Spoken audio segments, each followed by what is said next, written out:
যে জুলাই সনদের ভবিষ্যৎ কি? 31 দফা এবং জুলাই সনদ যদি সাংঘর্ষিক হয় সেক্ষেত্রে বিএনপি কি করবে? ধন্যবাদ আপনাকে। আমি আসলে জনাব শিশির মনিরের পুরো বক্তব্যটা আমি শুনিনি। আমি আপনার উত্থাপিত বিষয় থেকে আমি বুঝতে পারলাম যে উনি এই বিষয়ে কথা বলেছেন। নাম্বার ওয়ান, আমি আমার দুটো বিষয় অজ্ঞতা আছে। একটা হচ্ছে যে আমি যখন এই জুলাই সনদের বিষয়বস্তু কন্টেন্টস এগুলো নিয়ে যে আলোচনা হচ্ছিল, সে আলোচনার মধ্যে আমি কোনো অংশীজন ছিলাম না ব্যক্তিগতভাবে। অতএব খুব থরলি এটা করা, পর্যবেক্ষণ করা, এটার প্রোজ অ্যান্ড কনস বোঝার জানার সুযোগ আমার অলমোস্ট ছিল না। আপনার মতোই পত্রপত্রিকা পড়ে শুনে এইভাবেই মতামত জেনে যতটুকু বোঝার চেষ্টা করেছি। সেই জায়গা থেকে যদি প্রশ্নটা হয় যে অবৈধ হলে লাভ কি জুলাই সনদ? দ্বিতীয়ত হচ্ছে, আমি তার মতো আইন পেশার লোক নই।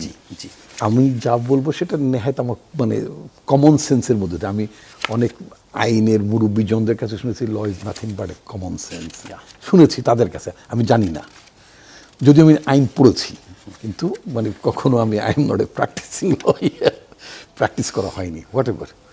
তো যেটা বলতে চাই সেটা হচ্ছে যে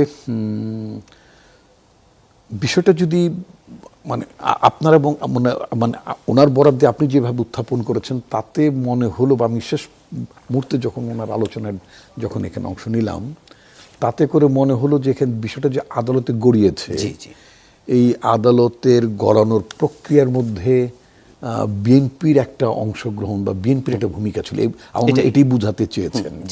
আচ্ছা, তো বিএনপি এটা, হ্যাঁ, এখন আদালতে যেহেতু বিষয়টা উত্থাপিত হয়েছে, তো স্বাভাবিকভাবেই এখানে সরকারের একজন, এখন কি অ্যাটর্নি জেনারেল ফুল ফ্লেজড নিয়োগ হয়েছে না? ফুল ফ্লেজড আগের জন্যই ভারপ্রাপ্ত আছে। তিনি তো ওখানে ছিলেন বোধহয়। জি, তিনি ছিলেন। আচ্ছা, তো সরকারের যিনি ভারপ্রাপ্ত অ্যাটর্নি জেনারেল, অর্থাৎ অ্যাটর্নি জেনারেল অফিসের যিনি এখন বর্তমানে প্রধান হিসাবে আছেন বা দায়িত্ব পালন করছেন, তিনি হয়তো সরকারকে রিপ্রেজেন্ট করেছেন। এটার মধ্যে বিএনপি, আমি ব্যক্তিগতভাবে বুঝতে চাই না, ভাবতে চাই না, মানতেও চাই না। তাকে আমি ধন্যবাদ দেব, তিনি যে বিএনপি যে জুলাই আন্দোলনের যে একজন বড় অংশীজন, সেটা তিনি বলেছেন। হ্যাঁ, উনি বলেছেন। আচ্ছা, তো সেই জন্য তাকে ধন্যবাদ দিতে চাই। আমার কথা হচ্ছে, যারা জুলাই আন্দোলনের একজন অংশীজন, যারা একটা ফ্যাসিজমকে পতন ঘটানোর জন্য যারা অনেক বড় ভূমিকা পালন করছে, অনেক ত্যাগ করতেছে যেই দলটি এবং যেই দলের নেতাকর্মীদেরও, আজকে আমি আপনার সামনে বসে কথা বলছি, আমার বিরুদ্ধে তো প্রায় 36টি মামলা ছিল, এবং যদি আর 4 থেকে 6 মাস যদি শেখ হাসিনা কন্টিনিউ করতেন, তাহলে তো আমার কমপক্ষে 36 বছর জেল হতো, যে সমস্ত ভয়াবহ ধারায় মামলা ছিল। আমি তো সেখান থেকে গেট রিড অফ হয়েছি, আমি তো সেখানে মুক্ত হয়েছি।